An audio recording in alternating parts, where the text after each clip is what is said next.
एक बार की बात है। एक गांव में एक बेकार चुड़ैल रहती थी जो बहुत बेकार दिखती थी। सब लोग उसको क्लेश करने वाली चुड़ैल के नाम से जानते थे क्योंकि वो लोगों के घरों में जाकर लड़ाई करवाती थी। वो बहुत ही कमजोर चुड़ैल थी और वो किसी को डरा नहीं पाती थी। इसीलिए वो लोगों के बीच में लड़ाई करवाती थी। लोगों को लड़ते हुए देखकर उसको बहुत मजा आता था और वो बहुत बुरी थी। एक बार की बात है, गर्मी का मौसम था और चुड़ैल रॉड पर खड़े होकर किसी शिकार का इंतजार कर रही थी कि अगर कोई आए तो वो उसकी किसी से लड़ाई कराए। अगर कोई दो लोगों के साथ आ जाए तो बहुत मजा आएगा। मैं दोनों के बीच में ऐसी लड़ाई लगवाऊंगी कि वो जिंदगी भर एक दूसरे से बात नहीं करे। चुड़ैल ऐसा बोल ही रही होती है कि अभी दो बुजुर्ग पति पत्नी रोड पर मजे से बात करते हुए आ रहे थे। वो दोनों बहुत ही खुश लग रहे थे। उनकी खुशी चुड़ैल से देखी नहीं जा रही थी। वो अपने आप से कहती है, बाप रे बाप, ये दोनों तो बहुत ही खुश लग रहे हैं। बुढ़ापे में भी बहुत प्यार है एक दूसरे से। और देखो तो कितने मजे से बातें कर रहे। अभी इनको सबक सिखाता हूँ भला। मेरे रहते हुए कोई इस गांव कोई खुश रह सकता है क्या? इतना कहकर चुड़ैल अपने जादू उन दोनों के सामने अचानक से पत्थर ले आती है जिससे पति पत्नी गिर जाते हैं और वो खड़े होकर बोलते हैं, बाप रे, मेरी कमर टूट गई। सुनो जी, ये हम लोग गिर कैसे गए? मुझे लग रहा है इस बुढ़ापे में हम बहुत चोट लग गई है। पता नहीं भागवन, ये रास्ते में पत्थर कहाँ से आ गया जिसे हम दोनों टकराकर नीचे गिर गए। लगता है मुझे भी बहुत चोट आई है। चलो छोड़ो इन बातों को, आज हमारे लिए बहुत अच्छा दिन है। हमें फालतू बातों को मन में लाकर अपना मूड खराब नहीं करना चाहिए। ये देखकर चुड़ैल को बहुत गुस्सा आता है। उसका मूड पूरा खराब हो जाता है। ये क्या हो गया? ये लोग तो झगड़े ही नहीं लगता हैं। मुझे अब कुछ और करना पड़ेगा जिससे धमाकेदार लड़ाई हो दोनों के बीच में। इतना कहते ही चुड़ैल बूढ़ी पत्नी पर अपना जादू कर देती है जिसके बाद में ऐसा लगता है कि वो तो उसके वश में ही आ जाती है। क्या किया तूने? मैं सब जानती हूँ। मुझे गिराकर मेरी कमर तोड़ दी। तू किसी काम का नहीं है। मैं जानती हूँ ये सब तूने जानबूझकर किया है। तू मुझे मरना चाहता है। फिर वो पत्नी अपने बूढ़े पति को बड़ी बेरहमी से मारने लगती है। ये तुम क्या कर रही हो? मुझे क्यों मार रही हो? अपने पति को मारना पाप है और मैंने तो कुछ किया भी नहीं। ये तुम क्या बकवास कर रही हो? एक तो मुझे मार दिया, ऊपर से ये पगलों वाली बातें कर रही हो। तुम्हारा दिमाग तो ठीक है? अब जाकर तो मेरा दिमाग ठीक हुआ है। रुक, अभी तुझे बताती हूँ। वो अपने पति को गिराकर मरने लगती है और थोड़ी ही देर में वहां बहुत सारे लोग आ जाते हैं और उधर रोड पर खड़े होकर चुड़ैल ये सब बड़ी मजे से देख रही होती है। वो बहुत खुश हो रही होती है। बहुत अच्छे बुढ़िया, ऐसे ही इसको मारती रहा और तेज मार जब तक ये बेहोश ना हो जाए। तभी एक औरत जिसका नाम सुनीता था, वो दोनों लड़ते हुए देखती है। वो उन दोनों बहुत अच्छे से जाती थी क्योंकि वो उनके पड़ोस में ही रहती थी। पहले तो वो दोनों को लड़ाई करने से रोकने की कोशिश करती है। रुक जाओ, लड़ाई मत करो। तुम क्या कर रही हो? अपने पति को मत मारो, उसको जाने दो। तभी तो सुनीता की नजर दूर खड़ी सड़क पर चुड़ैल पर पड़ती है। वो सारा मजरा समझ जाती है। ओ, तो अब समझ में आया कि क्या चक्कर है। ये सब क्लेश करने वाली चुड़ैल का धरा है। इसको तो मैं छोड़ूंगी नहीं। तभी सुनीता जल्दी से जाती है और अपनी पड़ोसन को एक चांटा मार देती है। चाटते ही वो चुड़ैल के वश से बाहर आ जाती है। ये क्या हो रहा है? सुनीता, तुमने मुझे चाटा क्यों मारा? मैंने तो कुछ किया भी नहीं। बहन, अभी भी तुम पगलों की तरह अपने पति को मारने लगी थी और किसी की बात भी नहीं सुन रही थी। हाँ, क्या हो गया था तुमको? मुझे मार क्यों रही थी? बताओ।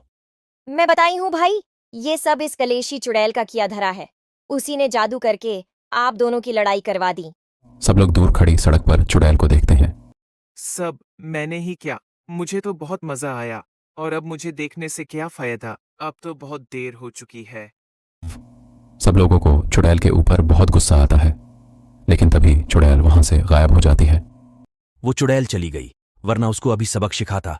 हमारा कितना टाइम खराब हो गया और हमारी कितनी भी ज्यादा हो गई। मुझे माफ कर दीजिए जी। और चलिए अब घर चलते हैं। हम बहुत देर हो गई है और जानते नहीं कि आज का दिन कितना जरूरी है हमारे लिए।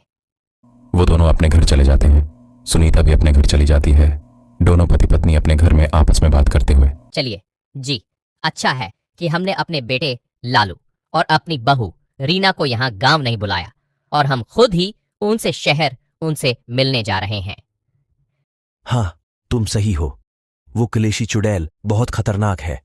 अब तक तो हमने सिर्फ दूसरे से उसके बारे में सुना था, लेकिन अब तो उसने हमें भी पकड़ लिया और हमारी लड़ाई करवा दी। अगर लालू और रीना यहाँ आते तो वो उनके बीच में भी क्लेश करवा देती। अब मनहूस चुड़ैल के बारे में सोचना छोड़ो, मैं तो लालू और रीना के बच्चे से बेसब्री से इंतजार कर रही हूँ। चलो अब चलते हैं, हमारी कैब का वक्त हो रहा है। वो दोनों अपना सामान पैक करके घर से निकल जाते हैं। दरअसल उनके बेटे और बहू को एक बच्चा हुआ था जिसे मिलने वो लोग जा रहे हैं। दूसरी तरफ कलेशी चुड़ैल भी शहर जाने के प्लान से होती है। अब तो मुझे इस गांव में बिल्कुल भी मजा नहीं। अब तो मैं सीधे शहर जाऊंगी और वहां लोगों को परेशान करूंगी। बहुत मजा आएगा। कैब में बैठकर अपने बेटे और बहू के घर जा रहे होते हैं।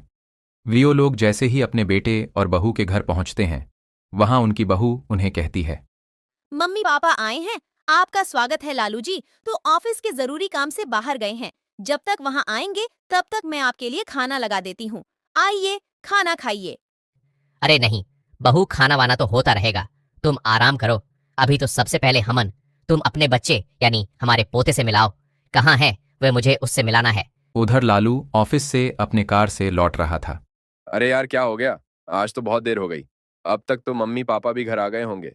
एक काम करता हूँ, शॉर्टकट ले लेता हूँ जिससे घर जल्दी पहुंच जाऊं। फिर लालू शॉर्टकट ले लेता है। वाह कर में बैठकर जा ही रहा है कि तभी उसकी गाड़ी का टायर पंचर हो जाता है और वह जल्दी जल्दी गाड़ी का टायर बदलने लगता है। वाह, बहुत ही ज्यादा डर रहा है। उसे वक्त वहां कलेशी चुड़ैल ए जाती है और वह अपने शिकार को देखकर बहुत ही ज्यादा खुश हो जाती है। अरे वाह, एक नया शिकार। आज तुम मजा ही आ जाओगे। शहर में तो एक मुझे नामुना मिल गया। इसके आज घर जाऊंगी और इसके घर में लड़ाई करा दूंगी। ये लोग लड़ेंगे और मैं मजे से लड़ाई देखूंगी। आज तो बड़ा मजा आइएगा। तभी लालू भी अपनी गाड़ी का टायर लगाकर गाड़ी चलाने लगता है। चुड़ैल भी बिना उसकी नजरों में आती है, उसकी छत पर बैठ जाती है। वह दोनों एक साथ लालू के घर पहुंच जाते हैं। अरे गे, मम्मी पापा तो बच्चे के साथ खेलते हैं, तो सो भी गए। आपको तो बहुत देर हो गई, पता नहीं आप कहाँ रह गए थे। लालू घर के और अंदर जाता है, उसके साथ साथ कलेशी चुड़ैल भी वहां जाती है। वह दोनों बातें ही कर रहे होते हैं कि चुड़ैल उनको कहती है, ये लोग तो बहुत खुश लग रहे हैं, बिल्कुल उसी की तरह जो पति पत्नी सुबह मुझे वहां रोड प्रति मील। चलो अब इनके बीच में क्लेश करवाती हूँ, बड़ा मजा आएगा। चुड़ैल अपनी जादू से लालू की शर्ट पर लड़की की लिपस्टिक का निशान लगा देती है, जिस पर उसकी पत्नी की नजर पड़ती है। वह उसे देखकर बहुत ज्यादा गुस्से में बोलती है, हे भगवान, ये क्या है तुम्हारी शर्ट पर ही लिपस्टिक का निशान? अच्छा अब समझ में आया। कहाँ तक इतनी रात में मुझे सब समझ में आ गया है। मुझे इतने दिनों से धोखा दे रहे हो। तुम ये सब क्या बोल रही हो? मुझे कुछ नहीं समझ में आ रहा है। चुड़ैल को यह सब देखकर बहुत ज्यादा मजा आ रहा था। उतनी देर में शोर सुनकर उन दोनों के मम्मी पापा भी वहां जाते हैं और उन्हें कहते हैं, क्या हुआ बेटा, तुम इतने परेशान क्यों हो? मम्मी पापा देखिए, इनको ये इतनी देर से घर आए हैं और इनकी शर्ट पर लड़की की लिपस्टिक का निशान है। ये क्या हो गया है तुझको? लालू बोल।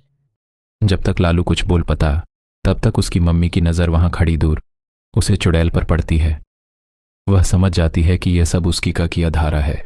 वह अपनी पति से कहती है, देखो वाह, कालेशी चुड़ैल हमारा पीछा करते करते यहाँ तक आ गई और हमारे बच्चों के बीच में लड़ाई करवा दी। चलो उसको पकड़ते हैं और बहुत मारते हैं। चुड़ैल सब सुनकर वहां से भगाने की कोशिश करती है, लेकिन उन दोनों की मम्मी पापा उसको पकड़ लेते हैं और उसको बहुत ज्यादा मारते हैं। उसके बाद तो चुड़ैल को सबक मिल गया था। वह शहर में क्या, किसी को गांव में भी नहीं परेशान करती थी। प्यारे बच्चों की अगली कहानी में सबसे पहले इस चैनल को सब्सक्राइब करें और हमारे वीडियो को लाइक करें।